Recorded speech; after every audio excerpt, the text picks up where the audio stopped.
If everybody in the back could find a seat, it would be great.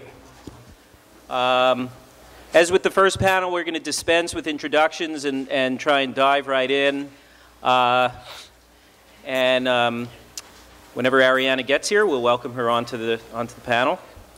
I just thought I would open, the subject of this panel is the intersection of blogging, journalism, and politics. And I just thought I would start with a little bit of data to ground the discussion and throw out one idea for everybody to sort of kick around, and then I'll shoot some specific questions at our panelists. The first thing is just about the explosion of the phenomenon of blogging. In 2002, there were approximately 3,000 new weblogs being created a day. By the summer of 2003, that number had doubled to about 6,000 new weblogs a day. And now we're tracking approximately 12,000 new weblogs created a day. That's about one every 7 seconds. The total number of weblogs, now I should say I'm taking all this data from Technorati.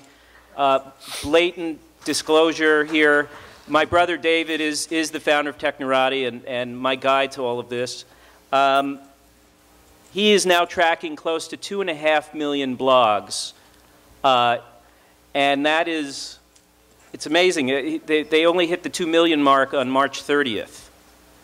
So the growth seems to be continuing to rise. The rate of growth seems to be continuing to rise. One other salient fact about blogs, not every blog stays alive. In general, what Technorati is finding is about 1/3 of all these blogs are stagnant. That is, no new posts on them in a 3-month period.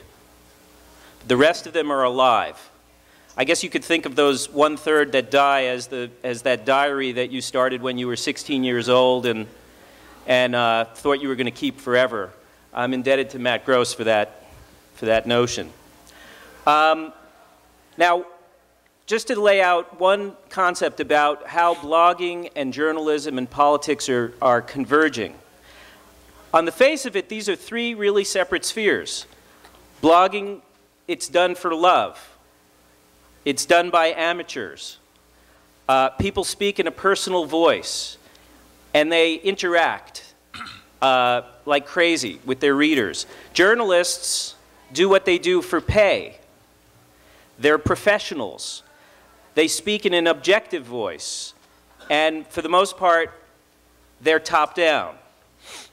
Politicians do what they do either for power or for some notion of public service.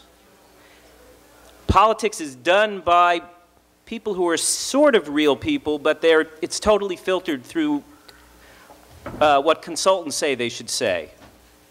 Politicians speak not in a personal voice or in an objective voice, but they speak in a partisan voice.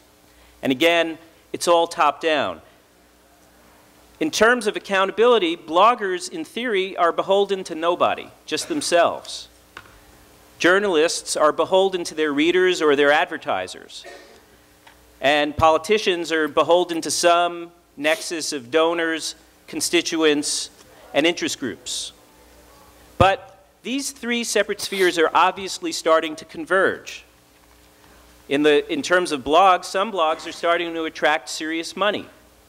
Some are hubs for real power, for communities that are developing real power. And many of them are obviously speaking in a very partisan voice. Journalists, some journalists are changing too, and they're beginning to open up to their readers in an interactive way. I'm thinking of Nicholas Kristof at the New York Times, who always refers people to his blog. Dan Gilmore at the San Jose Mercury News, who is in constant interaction with his readers. And some journalistic institutions are trying to open up their process more with these ombudsmen, like Dan Okrent at the New York Times. Lastly, I think politics is even being affected by this because politicians, some of them, are beginning to open up more of a multi-way conversation with their base. Some politicians are even blogging. So I'm going to throw out what I think of as the blogger's credo about all of this, and I want to first ask our panelists, anybody who wants to sort of jump in, agree, disagree, change the shading. To the degree that the internet, self-publishing, and online communities are strengthening the human voice in our society, journalism and politics have to respond. And if they don't, they face losing status, income, and power. Agree, disagree? Agree. Agree. Can you, Jeff, amplify? I don't think that everybody knows it yet, and that's the issue. But the problem is looking upon blogs as a threat. When media looks upon blogs as a threat, it's a big mistake. What they have to do is look upon blogs as an opportunity. The reality of the media business these days is that there's more competition. Advertising is tough. You can't expand into every possible niche. And bloggers can do that for you. They can get you to places, whether that's one town in the US or whether that's one town in Iraq. They can get you to places that you can't get otherwise, and they bring in new information, new news, and new sources of diverse opinion. I mean, blogging is Napster for newspapers. Can you that's Chris, really, just bring the mic closer. I mean, blogging is Napster, for the newspaper business. It's taking the power that used to reside in a newsroom and spreading it out and spreading the decisions out so that more people now know how a newspaper story gets into print and the process, because some of the discussions that are taking place online are the very same discussions that used to take place in newsrooms. So you're opening up this whole process. And I mean, you can talk about, everybody has to pay attention to that because the newspaper business is imploding for its own financial reasons.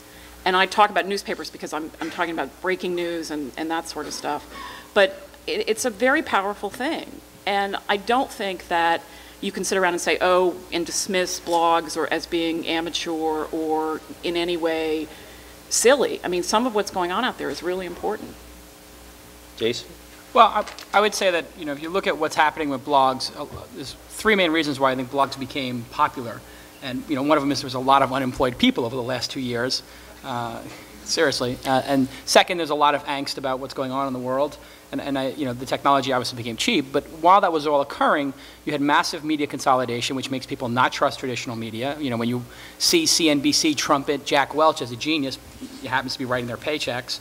You start to wonder. When you see Jason Blair, you say, wow, maybe the New York Times isn't as untouchable as I thought it was. And when you see, the fact that these media companies are controlled by 5 or 6, gray-haired, overweight white guys, you start to wonder, gee, who is producing my news? And I think that the audience is very savvy. They're understanding this, and they're saying, I'm going to give some of my eyeball time and some of my respect to individuals because it's more transparent.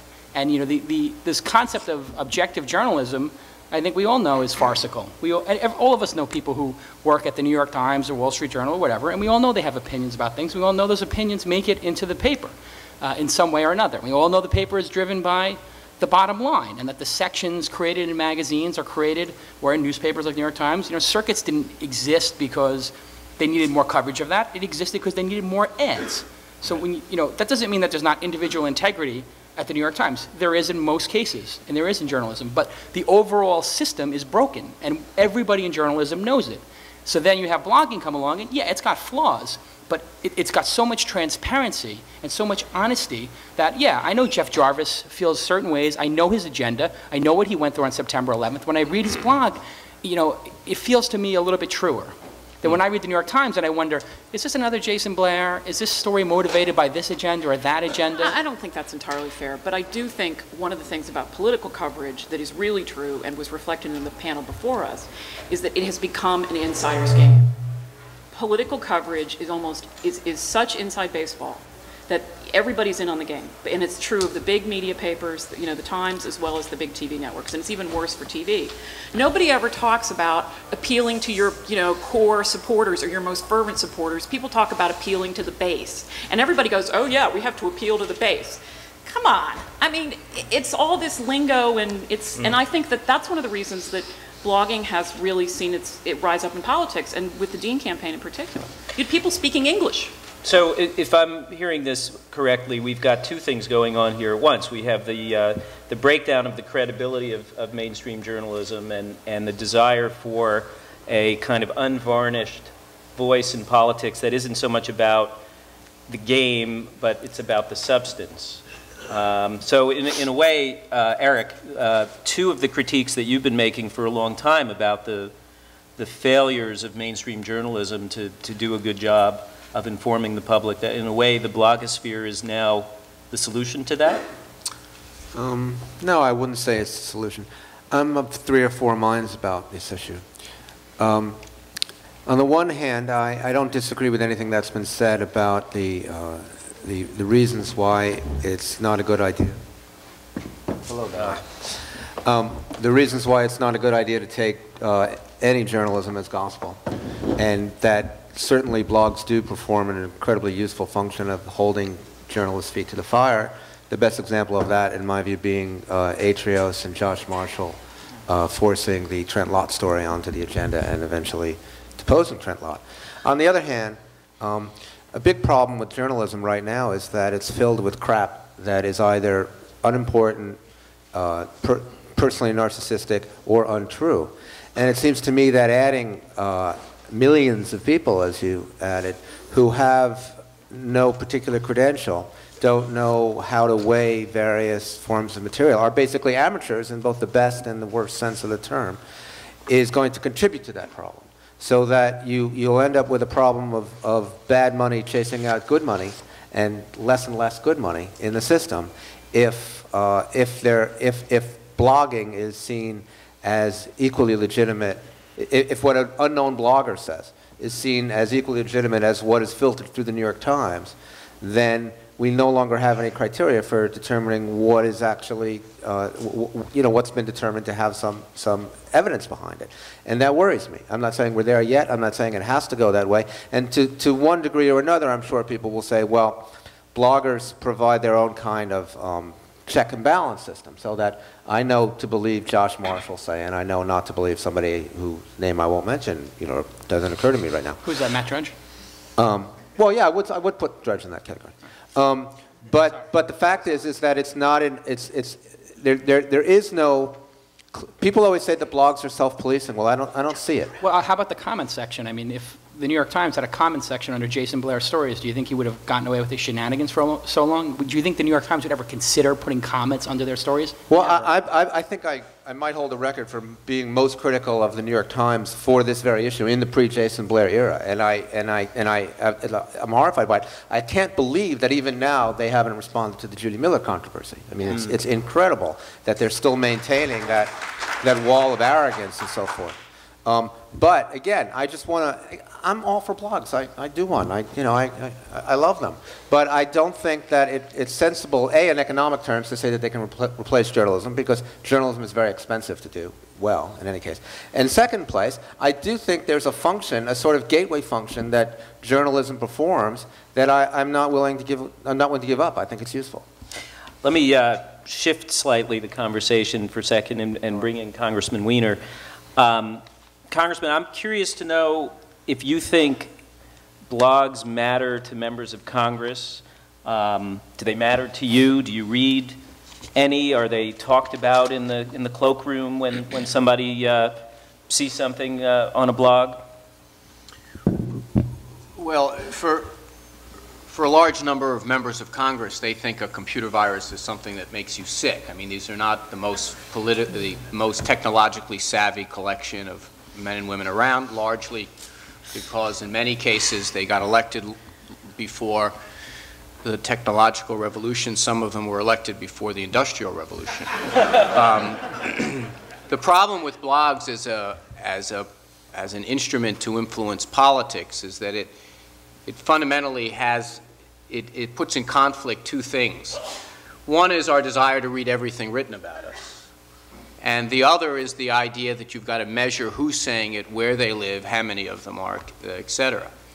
That's the problem with blogs, is that if you had a sense that, well, this is a blog that represents 30,000 people in Flatbush, we'd pay a heck of a lot of attention to it. Are there any such? Do you know of any in your district? I actually, not that there isn't one, and I'm sure it's excellent if there is one, but I'm unaware of it. I mean, but this is, in a smaller sense, the real challenge that blogs pose is a bank shot challenge to politicians. is where the blog reaches the Times, reaches the public debate. That is the question. Like, for example, I have been fascinated to watch this little Washington tempest about this low-level staffer in a senator's office who had a blog that was titillating. It made its way into kind of the gossipy kind of papers. I think everybody here knows this is Wonkette and Washingtonian, the scandal that's No, running. no, I've never heard of it. Well, yeah. But the question that I know I've been asking is, at what point does that become something that the Cleveland Plain Dealer reports about their senator's office? And that is a question that... Well, the Washington Post did report it yesterday. Yeah, the Washington Post and informed sources or whatever, their gossip column is a far cry from the Cleveland Plain Dealer Washington bureau chief saying, okay, this is now an Ohio senator. This is something going on in his staff that everyone, at least on a gossip class level, is talking about. At what point does it become a substantive decision that an editor makes to say, okay, this is now news to report back in Ohio? And maybe it's already happened, but that's the only matrix at which a blog has an impact. It's got to still make it over the transom, get into the public, the mainstream kind of media that we all read every day. I mean, I would dare say very few members of Congress read blogs that aren't called, you know, Wiener Sucks or something like that. I mean, that's about the only... I think you're pointing to something that's quite interesting about blogs, and I suppose about the internet as well, but it manifests itself here in an important way. There may or may not be the world's greatest blog in Flatbush, and you have briefly forgotten the name of it, if in fact it exists. But if it were anything else like that in Flatbush, you would know. And that's because blogs exist outside of geography. The world's greatest blogger could be in Baghdad or Khartoum, and we would, many of the people in this room would feel themselves to be on an intimate basis with that blog. Now, politics exists geographically. You've got to win your district. And to some degree, it's 100 years behind the times in that regard, because communities no longer define themselves very much that way. And yet there's a disconnect there between blogs and politics for that very reason. Sure. There's actually a website which maybe somebody could put up. I think it's NYC Bloggers. And you can actually find... Great. Back channel beats you to it. Who beat me? And you know, you can find people clustering their location by their subway stop on there. So, Congressman, I'm sure you could find some constituents there. I don't know if they blog about politics, though, or even neighborhood issues. They may be talking about, you know, the Yankees. But one of the things that's becoming very clear in the blogosphere amongst the bloggers is that the traditional journalists, and this is quite ironic, are basically looking for their story ideas on blogs. And if you track, you see it in the technology news especially. Yeah. Because you I wish they were doing that more, Jason. I don't think they're doing that enough, actually. Right. Well, I mean, it's happening so often that it's almost becoming comical, because when you read the technology press, it says, as first reported on this technology blog, as first reported on this technology blog, and crediting the stories has now become one of the big movements in the blogosphere. So when somebody doesn't credit a story, like Wired didn't credit one of our stories, we start calling up the editors, why didn't you credit it, and basically telling them, if you don't credit it and you don't correct it, we'll do it on the blogs, and it's going to cause damage to your brand. And this is going to be one of the big problems, because, you know, 10,000 people out there reporting on, or whatever, there's 100 people reporting this event, the New York Times will report on it tomorrow or the next day or Thursday when they get to it, typically 2 to 3 days later.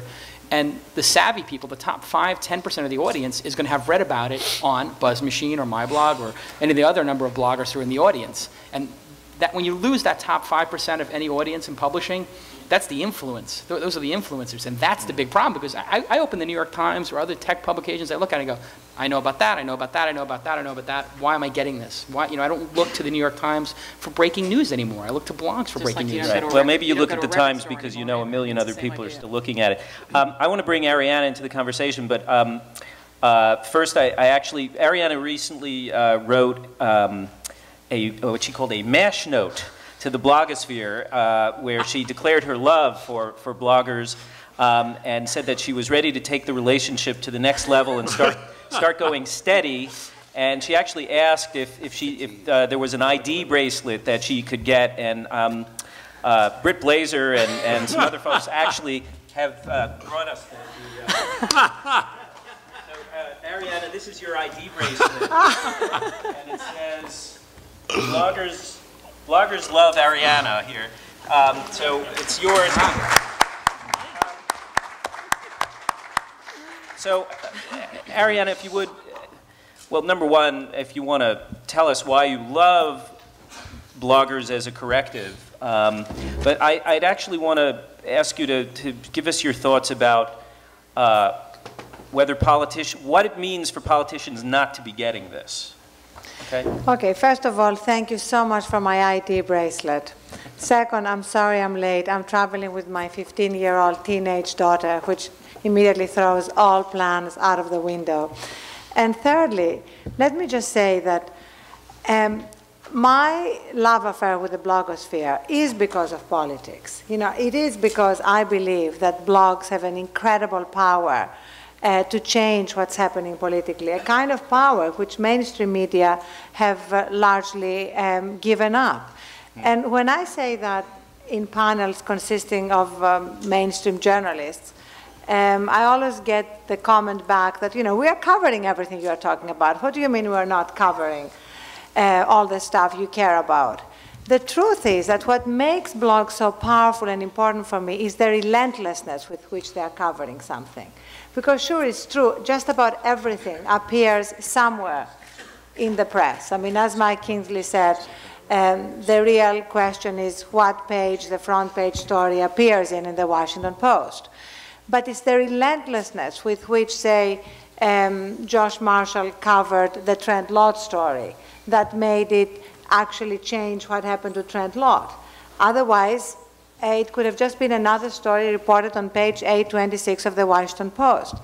And right now, I mean, I don't think we can underestimate just how awful the mainstream media have been, say, on the key issue of our time, the war in Iraq. Let's take that.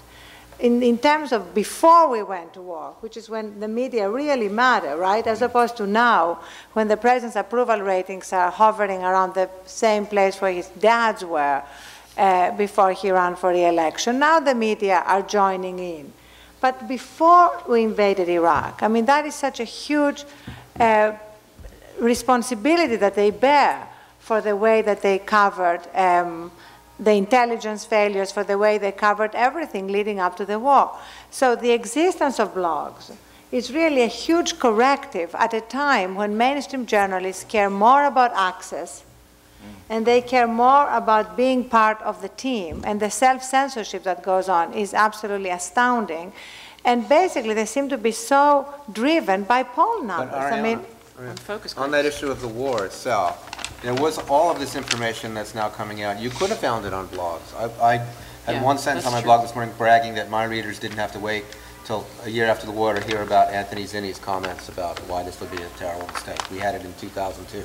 What difference did that make? You can't, only the mainstream media can force the administration to, or major politicians to do anything, as the Congressman said, and blogs can't force the mainstream media to do something that it doesn't want to do, or they don't want to do. How did George Marshall force what Everybody's happened going to get a to Trent chance on Lott? that. Yeah. Can I just ask you that? What happened? What was the dynamic? The dynamic was, well, there were two dynamics that happened at once. One is Josh is a reporter and did reporting, and he just got it out on his blog. And B, he had evidence. He had evidence that they could no longer ignore. Come on, how many bloggers can do that? I mean, Okay, let's have some other people jump in. Chris. I'm a reporter. I've been a reporter for, I don't know, 15 years. I'm blogging because I enjoy reporting. And I run a commentary blog. It adheres to all the standard, you know, call people up, ask them questions, spell their names right, you know, that kind of stuff. And I think that there's a lot of reporting going on blogs. It's very good. And I think what's going to happen is as more and more people get fed up in more and more newsrooms, they now have a place to go. You can hang out your shingle and be a reporter. It's not easy, but you can do it. And Yeah, at some point they got to pay the rent, and that's when it's yes, going to and get that's very where- interesting. yes. Yeah. Thank you. Jeff. Well, I'm sputtering here, but I think there are cases here where it's beginning to happen. If it's not happening today, that's because this is new. This is brand new. This is a little tiny baby infant that's just going steady, hasn't gotten married yet, you know? And that has to have babies and more babies, and that'll make it grow. I'll end that metaphor right now. But we have seen cases. In the LA Times, there was a case, you know, the LA Times reported on one Supreme Court justice going on, was it duck hunting trips? Duck hunting, Yeah. right? And a blogger went berserk, but in a cynical way saying, oh, they'll never, ever, ever cover the similar stuff that Ruth Bader Ginsburg did.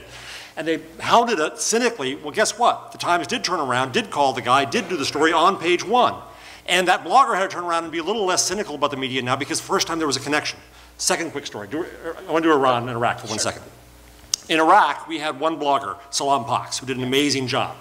I blogged afterwards that I wished for 1,000 Salam Paxes in the example of what's happened in Iran, where one blogger, Hossein Darakhshan in Toronto, put up 2 years ago how to blog, and today there are 100,000 bloggers in Iran.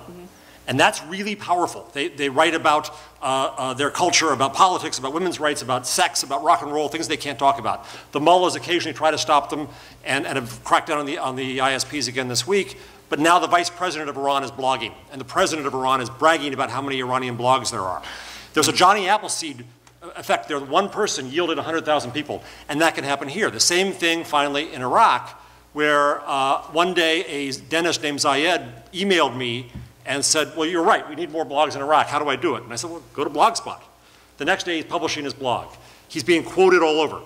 I send a camera to him. He goes and takes pictures of the anti-terrorism demonstration in December that was not covered in major Western media. It was less than a sentence in the New York Times, and it was picked up by the Weekly Standard, for obvious reasons, with pictures and with a report. In the end, the bloggers went after Dan Okrent to say, why the hell didn't the Times cover it? And he went after his bureau chief and published the results of that out in the blog. It is happening. It's baby steps. But I think you'll find more and more and more influence because the citizens now own the printing press, and you can't ignore that. But isn't Jason's question the salient one? I agree it's happening in small ways all over the place. But can it happen in anything but small ways if these people you're talking about can't pay the rent by doing it? Because it's the advertising. But if you're a freelance writer, you can't afford not to be on the web. If you're not affiliated with a publication, I mean, I'm probably the only person here who's completely freelance, and there are a bunch of different ways and a bunch of different things that I've done to pay the rent. But if you want to sell stories, you've got to be on the web as a freelancer. So I don't think that anybody who's a freelance journalist is going to go, oh, well, yeah, I guess I should have a blog, but I don't have time. You know, you don't have time. The first thing an editor does in New York when you pitch is Google you. They want to know what you're doing. So you better be It's a great self-promotional tool, but I mean, that will take you so far when you've got a mortgage. And freelance bits will get you so far when you've got kids in school and you've got to make these payments on a regular basis and you need stability. And I think what you'll see is companies like the one I've started, Weblogs Inc., are going to do things where we will maintain the independent voice of blogs. We will not get involved in the editorial process, but we will do things like technology and advertising sales for them. And so that's what I think is, sort of the next level of this is, okay, you've got a blog, and you're spending 3 or 4 hours on it a day. My goal is, how can I let you spend 8 hours, 12 hours a day on it, 6 or 7 days a week, working from home, in your robe, with your cup of coffee and your kids, and you make more money at the New York Times. But you don't need to do that to change the world. You don't need to change the country first. You can start by changing your town. Right. And I think we saw this. The critical mass was there for a dean level thing.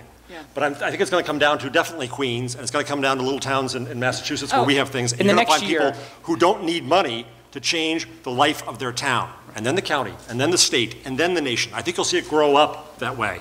And it doesn't need financial support because it has passion. But also, we cannot forget just the power of blogging in the Dean phenomenon. I know Joe Trippi is speaking here later today.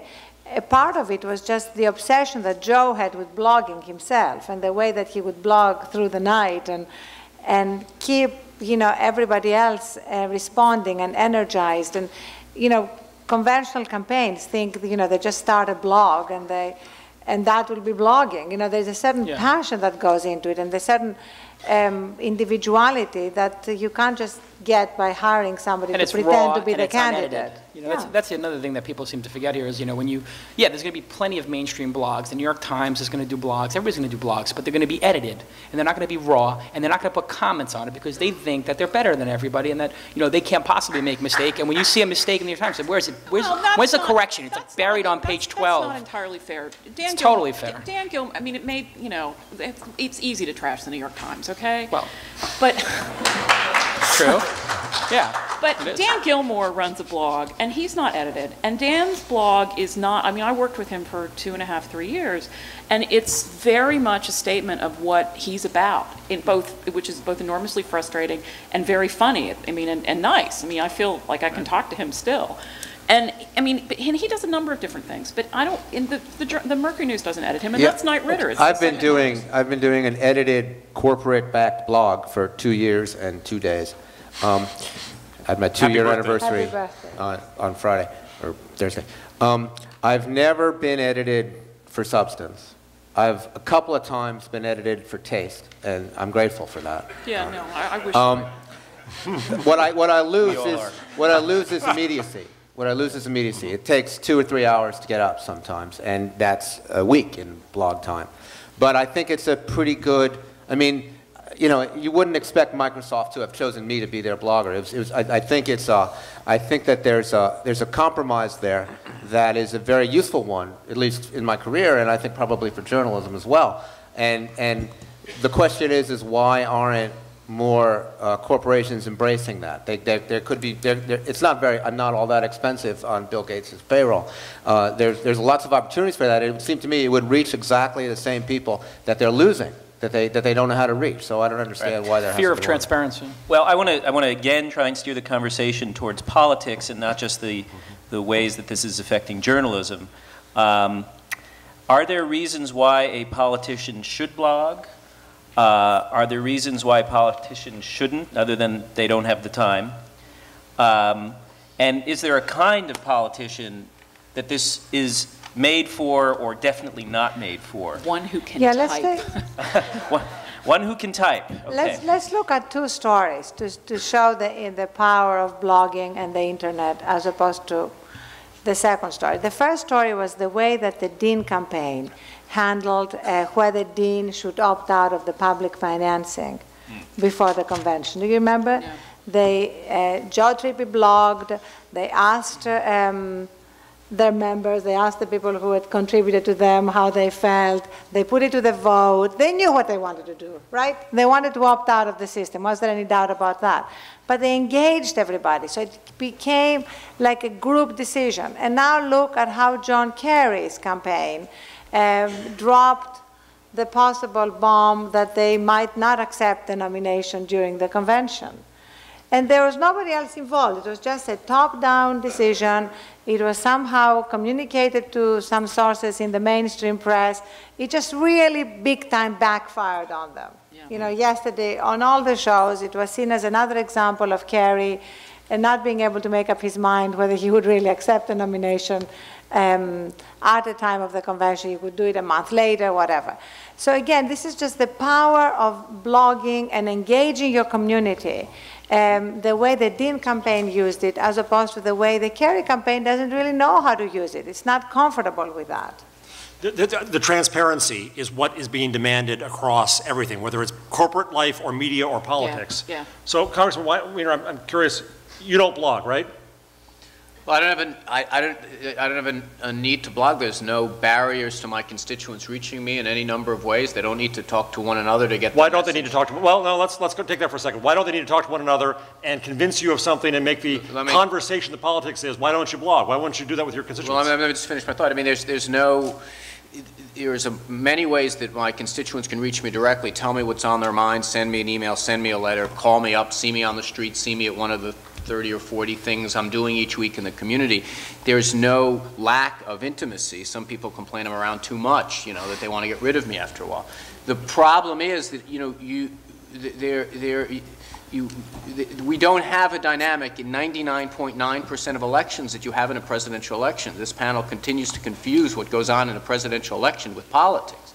That is a completely different, it's a completely different creature. It's selling a product in a mass way when all of us who run for city council, run for Congress, run for judge, we're dealing in a much narrower scope of things. Things that, frankly, no one, I mean, I'd be shocked to see, you know, I don't know if there's a way to search blogs, but I'd be surprised if my name ever came up in a blog. Oh, I'm sure it has. Well, thank you. Well, I think I'm confident. I quoted you on Howard Stern. Well, Can everybody who has a blog make a commitment to mention Congressman Weiner's name today? You've now started. Google juice. Thank you. No, I think I too love bloggers, and it's okay. We love you. You may But be you the only don't have an non-blogger. Make a ID commitment today bracelet. to blog. I actually We're going to have baptize you later. I have a serious transparency question, and it's a little bit unfair to put Congressman Weiner on the spot because he's here and actually Fire I think, away. but there is a transparency Or issue. you can blog me later if you don't want to ask me now. No, I do want to ask you now, why don't you put your voting record on your website? Oh, my voting record is immediately available on my website. As a matter of fact, when you go to the homepage, house.gov, you can go to a site that essentially you can, as a matter of fact, when I want to find out, when I'm going down and casting a vote on some obscure issue, but it comes up frequently, I search myself to I want to make sure that however I voted on it last year. The last thing I want to do is be persuaded by some zealous blogger to change my vote. No, one of the things, what you're talking about is Thomas. Yeah. Right? But Thomas is, I mean, yes, you can, if you're a diligent researcher, you can use Thomas to look up anybody's vote. But what I'm saying is, why don't you make it easy for your constituents to just come to your page, and there they have just a running tally of all your votes, searchable by topic. Not that Thomas is I think, deliberately set up to be difficult. Yeah, it's a little bit. Well, I'll be glad. I mean, that sounds like a great idea. I have to tell you that I don't have anyone on my staff that does. We'll help you. Yeah, please do. But, I got to tell you, it's more, I think it's much more important. It's not just how I voted on the issue. These issues are nuanced, giving people a little background. It's really not fair to say H.R. 1751, whether to extend the child tax credit when you learn that the Republican bill did something the Democratic bill, didn't do, or vice versa. So I think it's a little bit simplistic, but there are resources that are available. But much more important, if someone doesn't like the way I vote, they can write me. And I can tell you the one thing members of Congress do is they read their mail, and they want to know what people are saying because it's a barometer of what's going on in their constituency. And we all have, I don't know if we all do this, but we all want to see anything that's negative we want to see right away because, in case there's a problem out there that we haven't picked up on. I don't think there's a shortage of information, but you'll forgive me because I'm not as experienced in this stuff as the rest of the panel. It seems to me we're confusing blogging with just general access to the internet and access to information and emailing. What the Dean campaign did was not relying on their blog. They had a little voting thing on their site that allowed people to come and vote. Kerry does that on issues, I think, as well. And I know I do. I have polls and surveys that I put on my website all the time. The question is there, I think a blog grows out of a frustration with a certain viewpoint not getting out there to the people who are in power. My constituents, at least the internet savvy ones, I don't think have that frustration because they're hammering me all the time with questions and in a pretty rapid way getting a response. Whether they like the response or not is a different issue, but I don't think there's that barrier with most the number of our one reason for a politician to blog is to control the dialogue and to get ahead of the dialogue. Either you blog or you're blogged. It's one or the other. You blog or be blogged. And if you want to control that top 5% of the audience that is involved in that long form discussion, and those are the people who are the influencers, you have to blog. Yeah, but and maybe not right now, but in the next 6 months, 12 months. I'm not a blogger, but I can tell you something. If I go on Fox News right now on any subject or any news program on any subject, I'll get about 200 anti-Semitic emails. Okay, I can see what a blog would be like. I mean, frankly, I'm not sure that it would really brighten up my day or really enlighten me about the world to go on and have, because as you know, nobody likes Congress and everyone likes their own congressman. So I'll be able to find the blogs that are probably from my district or at least relatives by the few positive ones that are there. I'm not sure how much function it would have for me. I'd much rather read 250 emails that I get every day where I ask them in an order of response to give me their address so I know where they're from. Those are the people I'm paid to represent. Those are the people I care about what they have to say. I think you're operating from a model of democracy, if I might be so bold, that is, I didn't even know I had a model. It's not the one I would suggest is useful in this instance. You just said that a minute ago, and you're right, that it's not all that useful to have a list of your voting record when who the hell knows what that vote was really about. Well, a lot of issues are very complex. And the way we understand complexity in a Deweyite democratic system is through conversation. And if you were privy to conversations about complex issues that you don't normally have the time to delve into, you would come out of them with a more nuanced understanding and be a better congressman for it. Oh, but that if you were part of that conversation. Now, when somebody writes you and says, "God damn it, why were you such a jerk about this?" That's not the same thing. That's Even if you get 250 Wait a of those. minute, isn't this also, there's an interesting thing going on here. We're talking about people in the tech community like to talk about networking politics as though it's this new thing. Politics has always been a network, and in urban districts like the Congressman's, I suspect those networks are much stronger than they are in places where many of the people who are our demographic, which is the suburbs, upper middle class, mostly white, not as, I mean, it's just a very different sort of dynamic. And I think that when you look at the Dean campaign, which was criticized for being all of the above, I think that comes home. I mean, you don't see people in lots of communities, Silicon Valley, where I have worked as a reporter for the past 5 years, people do not walk down the streets of Atherton and, Upper Menlo Park and Los Altos Hills. They email each other. Their kids have Palm Pilots and PowerPoint presentations. I hear a need here to turn, rather than just bashing you, Congressman, for not blogging, which we'll keep doing, that there's a need for people in this room who are smart about this to offer help to any congressperson who wants to blog and explain that you don't have to have comments, they don't have to bash you there, but the conversation happens in new and interesting ways. I'm looking at David Weinberger, and who wasn't looking back here, but life is a conversation. Markets are a conversation, politics are a conversation. What Eric was saying, the conversation ends when someone sends you an email. There's no back and forth. No, and the back and forth among blogs is that people try to dig deeper and get more information. No, and that's but beneficial. Yeah, but first of all, you're expressing a misconception. First of all, that Eric, you expressed it first. This notion that there isn't delving into issues, there's not a deluge of information coming from all sources that makes its way to a congressman's desk, I think is wrong. There is. I didn't say information. I said conversation. No, but the conversation is going on in a way that's allowing us to capture many different dynamics of many different issues. I think it does happen. I think Congress, for all its faults, it is a place that we are just, there's an enormous amount of information. We have enormous staffs, unfortunately, now people that have to process information, help us get through it all. But it goes on. But also, Jeff, the debate, you're misunderstanding. It is not like a presidential campaign where Dean doesn't get the opportunity to talk to constituents in a one-to-one kind of way because there are hundreds of people at an event and there are rope lines and everything else. Most politicians are every week going home to their districts and engaging in exactly that type of thing in many different ways. Blogs are an inefficient way to do it because you're getting included in that debate a lot of people who have their own congressmen that they're supposed to be trying to influence and are bringing, it's not harmful to the process, I don't think, but it certainly dilutes the way this is supposed to work. Let me just answer. It's about trying to add on and get to more information and more conversation. The conversation here, you said a minute ago, is that your constituents don't need to talk to each other. I'll disagree strongly with that based on what Chris said. Yes, they do. Yes, in fact, the more they talk to each other, the better off we are. The more they go into an issue and educate each other and discuss it under your auspices, the better off democracy is. Let me ask, again, I apologize for doing this, but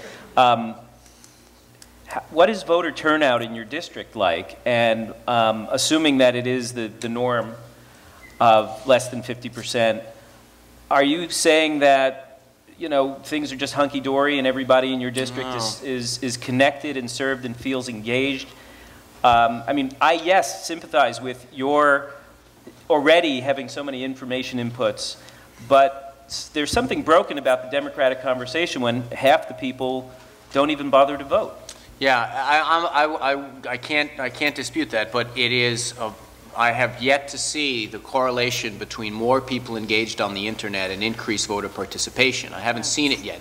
I know I'm talking to voters in a different way than I ever have before. Now my mail is, so when I got elected in 1999, it was probably 1/3 of my mail was coming via email. Now it's probably 2/3. And I engage them, and I talk to them, and I have conversations with them, and I respond to their mail, and I try to respond to the issues. I haven't yet seen it, and maybe it's an evolution that has to happen, but I haven't yet seen it increase participation, and the #1 user of the internet this year got spanked royally in the primaries. But he transformed the debate for the entire party. The Democratic Party would still be avoiding the war in Iraq if it weren't for the Dean campaign, which wouldn't exist were it not for the way it used the internet. Wouldn't exist the way it did. It changed the entire conversation. It transformed the party. It transformed this debate. And also, I would dispute that. Go ahead, Ariane. Maybe the connection between increased voter participation, which I think is incredibly important, Micha, thank you for bringing it up, and blogging may not be a direct connection, but it is definitely an indirect connection.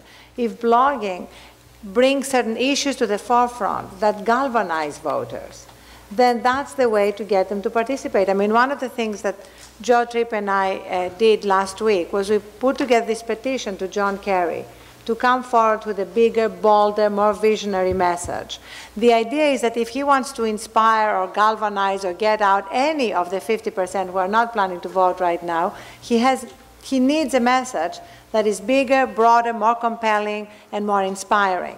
So if he listens to that, and we've had over 300,000 people who've signed that petition, if we keep growing the list and it has some impact on the message of the campaign, that's the way it can influence voter participation, not directly but indirectly. And blogging is making a big difference in how this petition is going around the internet, what bloggers are saying.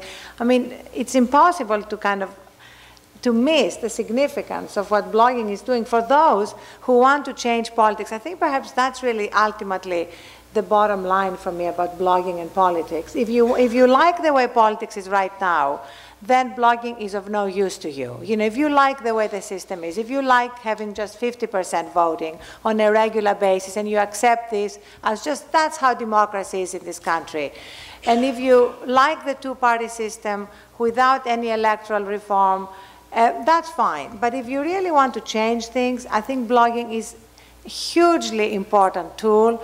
And the alternative is just to accept that in our kind of 500-channel universe, pretending that we actually get massively different opinions instead of getting the Dean is angry line repeated 500 times. I mean, basically what we get, I think, in this universe is not diversity.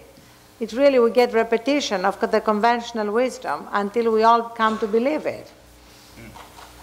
Okay. I'm actually going to go to questions. I know we have a little bit more time for the panelists, but I believe in hearing from the audience. Somebody raising their hand over there in the, yeah. Session behind you is an example of that. Can you envision a tool that would be useful, that is not blogging, but maybe is technology and internet-based, that will help you have a more, a richer conversation with your constituents?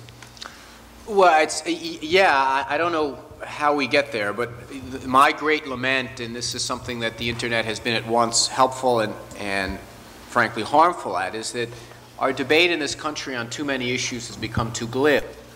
It's become too much about should he or should he not opt out. It's been too much about the quick 30-second advertisement and conflict between them.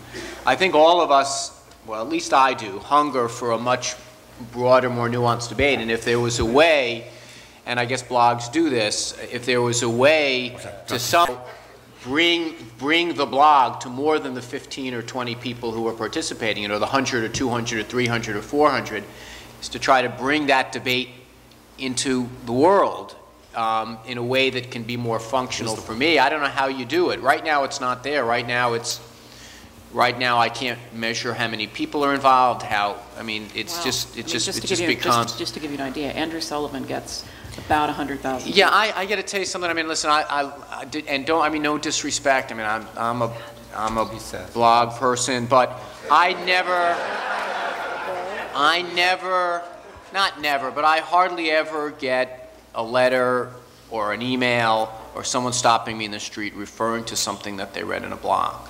Now, maybe that's going to happen. Maybe they don't know it. Maybe it came through them from the TV and it actually started a blog. Again, I don't want to get, I don't want to get anyone's knickers in a twist here, but I think that you got to a little bit get out into the world where I'm kind of seeing where the input is coming from, and it's I read this story in the newspaper and it ticked me off, or I got this MoveOn.org petition and I'm voting yes. I mean, it is not the type of discussion that I think has yet reached it hasn't fermented enough politically. I think incidentally you have a great future as a blogger if you can use terms like getting your knickers in a twist. That bodes very well for your blogging future. You'll be in log camp before you know it. Getting your knickers in a twist.blogspot.com. There we go. Just think of how pun-worthy Wiener is going to be. I mean, you can.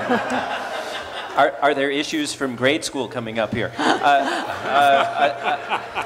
As they always do. Another question.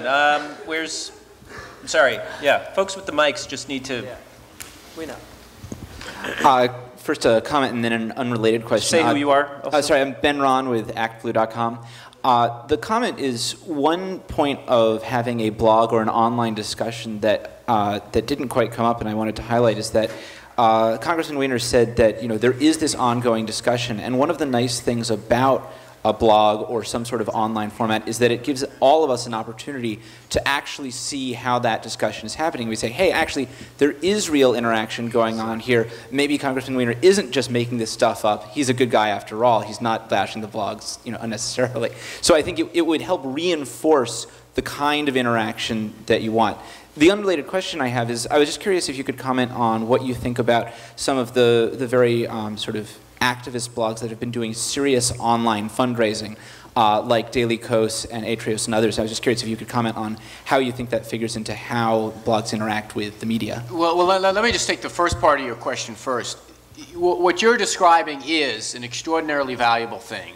The reason I do town hall meetings, in addition to hearing what people have to say, because there are many ways besides going into a school auditorium to hear how I can get letters from them and the like, is so that they hear what other people in the community are saying. And that's salutary. It lets them hash out why sometimes these issues are more difficult, and they're more difficult for me. And it also gives me some level of cover when I have one group of people that agrees with me and another don't, to get them kind of hearing what they have to say. So in that regard, a blog probably would be. Again, I get back to the same problem. If I could substitute that gymnasium in Forest Hills for a blog, I would do it in a heartbeat, and I'd be living there. I mean, I'd be there all the time if there was some way for me to have a sense for who was in that area. As far as the fundraising, this is where you want to get politicians involved in blogging, try to convince them that there's some way to raise money off it. And, and again, there have been 1,000 misinterpretations, including Eric's, about the Dean campaign and its reliance on the internet and how successful it was, how sophisticated. It had, I think, a pretty crappy website, if you ask me. It's too crowded. I couldn't get through it. It made my hair hurt. But they figured out that a heck of a lot of Democratic voters were against the war and felt that their voice wasn't getting through to the mainstream media, wasn't getting through to their candidates, et cetera, and started putting money there. It turned out it was an unsustainable message for a primary, and it turned out we rejected it resoundingly. But all of that being said, if the blogging method, I mean, I have a colleague, Congressman Chandler, just got elected in a special election in November. He advertised on blogs. I didn't even know you could advertise on blogs. He wound up spending something like a couple of $1,000 advertising. $2,000 spent, $80,000 raised. There you go. So I mean, blogads.com. It does. What's your percentage? None, unfortunately. Right. So Sorry. I've learned something here. My staff didn't annotate any of this stuff. I'm going to get creamed in the respect for not. So I appreciate you're doing it. So yeah, if there's a way to do it. Look, I'll give you a classic example. Here in New York City, when Mayor Bloomberg is defeated in 2005, one of the issues is going to be whether or not he went too far in the smoking ban. Now, you've got an issue that unifies a lot of people in a geographically fixed place. Sure, some people in Alberta are going to want to weigh in, but it's really going to be a lot of New Yorkers talking to each other about this. That is going to be a place that someone who says, you know what, you went too far, you should have excluded nightclubs, or you should have allowed filtration, whatever it is.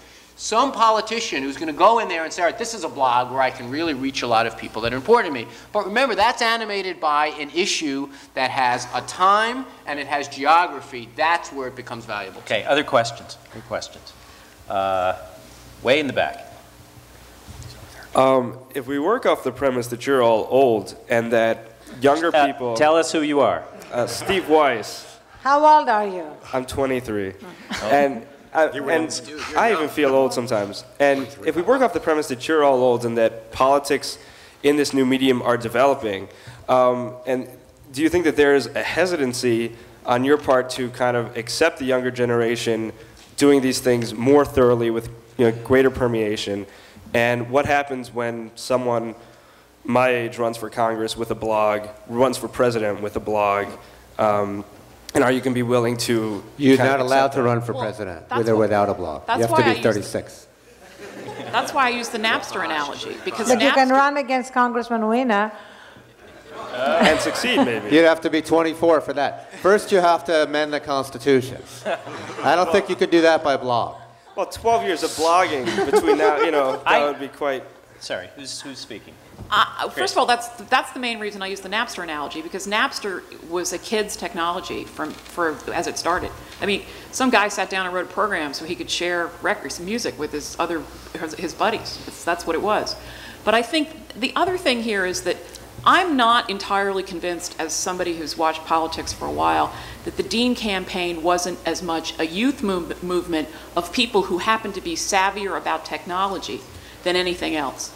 And that what you had was, you have kids who are now more interested in politics than they were 10 years ago. And that's animating a strata of people who know about Meetup, who know about chats, who, so on and so forth. If I can just add one little additional bit of spice to that, something that Josh Koenig from Music for America, who's here, said to me the other day, and Josh worked on the Dean campaign.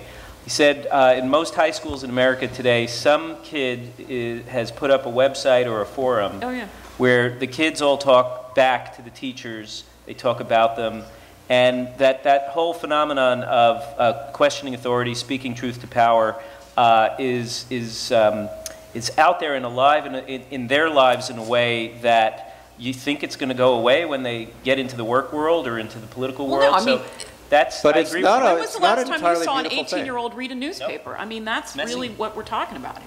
But I would just, with regard to that caveat, whenever I read one of those stories, it's always about sort of psychological sexual torture of some ugly person or some girl who's had sex with too many guys. Have you seen the front page of the New York Times lately? Sexual well, look, yeah.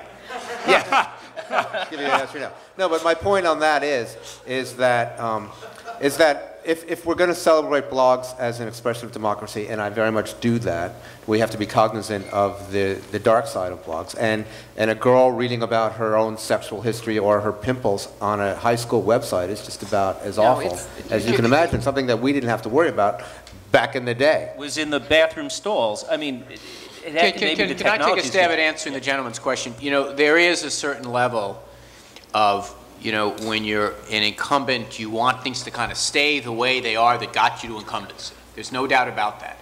But I have to tell you that there is also a great deal of thirst among most politicians for trying to figure out what this next way to reach voters is, because we're increasingly finding it hard to mail them letters, to get them on the phone, to engage them in town hall meetings. So I think it is our desire to remain incumbents, I think, is overcome by our desire to figure out a way to get people involved because it winds up working out. The real question is, when will blogs get people to start doing the things of politics beyond just the talking part, which is obviously very important?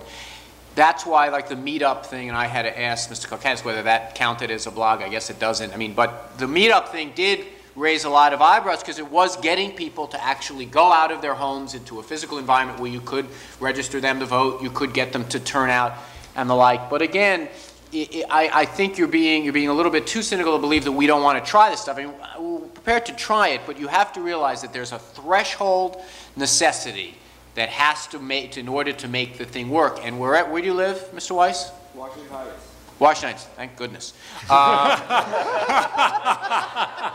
You see, I, unlike most people on this panel, I have no marketable skills, so I need this job. But what you're going to find is when you start campaigning against Charlie Rangel, you're going to need to figure out every possible way to find people in your neighborhood to help you with this cause, and you're going to realize that it hasn't quite reached that place yet. Okay, I think we have time for one more question. The woman here on the aisle. Yeah, you're right there. Yes.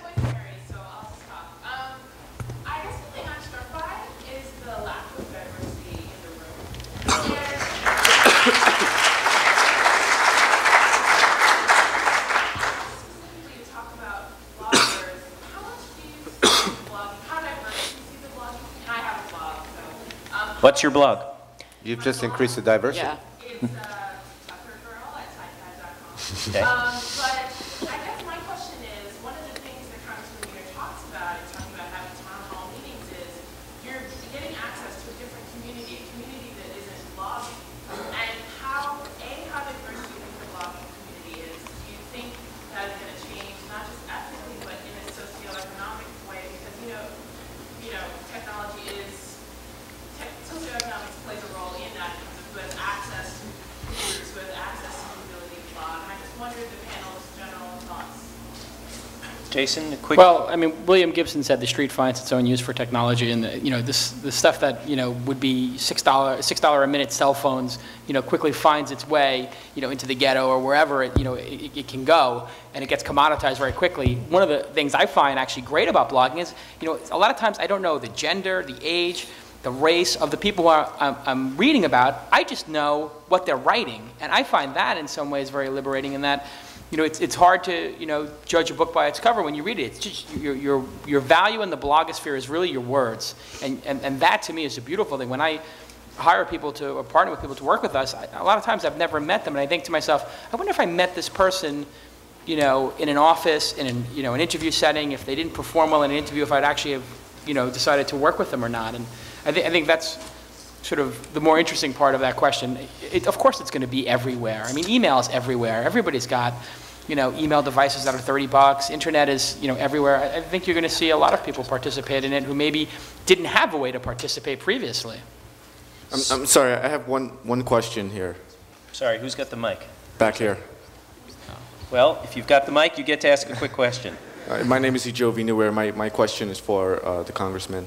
A lot of what you've mentioned involves meeting one-on-one, handshaking, sort of the traditional model of politics. My question is, all of these emails you're getting, what percentage of these emails are asking the same question? And my other question is, I don't know about the town hall meetings you go to, but the ones I've been to are mostly occupied by senior citizens and people above 50 years old.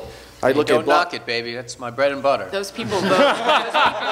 Exactly. I totally agree. It's your bread and butter right now, but I think there's going to be a new wave of people that are voting. And I think the Dean campaign showed that new wave is willing to actually put money behind the candidates that they support. Right. So don't you think that by, and I would like to know your opinion, by blogging you can reach these new constituents, these guys that are fresh, guys and girls that are fresh out of college, that are educated. I'm from Brooklyn originally, and I'm in technology. Yeah, listen, I don't want anyone to leave here with the wrong impression of my views. I think these are great tools, and I think they're valuable. I think they add value to the debate, et cetera. But I just want you to understand who's at the other end and the decisions that we have to make. And the decision that I make every day, hundreds of times a day, is this pile of letters I'll read later because they come from someone else's district, and this pile of letters I'm going to read now and answer now. And in answer to your first question, how many people write about the same things? I think that my mail is a fairly good barometer of the news of the day. You'll get hundreds of letters about Gary Condit, but you won't get them now. It'll be a moment, you'll get a lot of issues like that, and there are also a lot of issues that are generated by interest groups, and so they'll constantly throughout the year be generating emails and mail. But, the woman asked the question about diversity, and the answer was a lot of times you don't know. Well, if I get a letter from someone, I'm going to know a few things about them. I'm going to know whether they're registered to vote, how frequently they voted in the past. I'm going to know their age. I'm going to know where they live. These are the things that are crucial, and that this is the things that a blog don't lend you. But by all means, I would love to have an answer to the first or second question. I would love to have that kind of discussion going on and extend into the community and lead to more people coming out and voting and lead to a more informed electorate. I want those things to happen. They're good for me.